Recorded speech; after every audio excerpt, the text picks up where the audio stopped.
Right here is a first generation Nissan Juke, and in this video we'll cover the top 5 problems we found with this vehicle.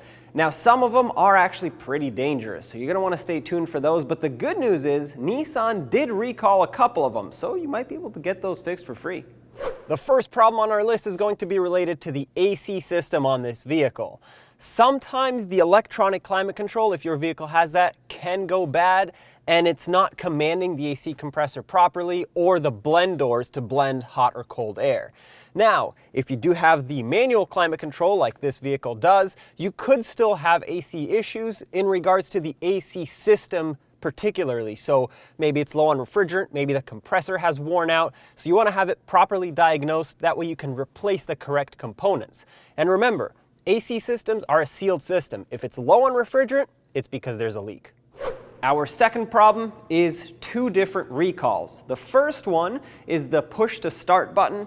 In hot climates or in hot temperatures, it can get stuck and you may not notice it, so when you press it to start, eventually, once you start driving, it can vibrate and make contact and therefore shut the engine off on you. That is a huge safety issue, so if you qualify for that recall, you're going to have to go to the dealer and have that addressed. The second part to this is the fuel pressure sensor, which is not always correctly tightened by the factory when the vehicle was built. So Nissan recalled this, you go to the dealer, schedule it, and they will fix it for you because it can cause a fuel leak, which of course is a huge safety concern on a hot engine.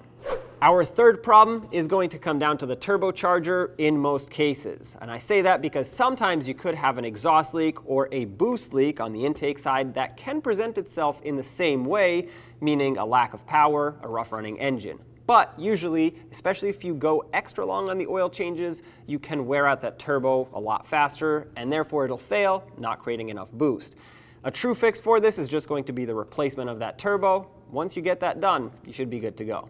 Our fourth problem has to do with the timing chain on these, which are a big issue. Now, between 2011 and 2013, Nissan did recall those vehicles and will fix this under the recall. However, regardless of whether you qualify or not, keep up on the oil changes because it is crucial that you lubricate the timing chain and guides with clean oil. Oil passages can clog up from old dirty oil, which cause premature wear. It can start with some reduced power output from the engine, and it can range all the way to complete failure, and that will cause the engine to just shut off wherever it is. Right then and there, you want to avoid that. Our fifth and final problem is going to be the transmission on these, and unfortunately, they are known to fail.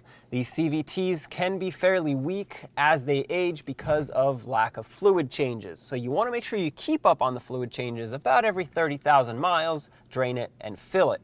What happens is as they wear, they will start to slip. So you'll press the gas, the RPMs go up, the vehicle isn't actually moving forward too much. And when it does that, the vehicle will know and it'll detect it and it'll put it in what's called limp mode. It's made to protect the vehicle and the drivetrain, but it can be a serious safety concern if you're on the highway because the speed when you're in limp mode is limited to 40 miles an hour. So you want to make sure you do the fluid changes regularly so you can keep that transmission as healthy as it can be.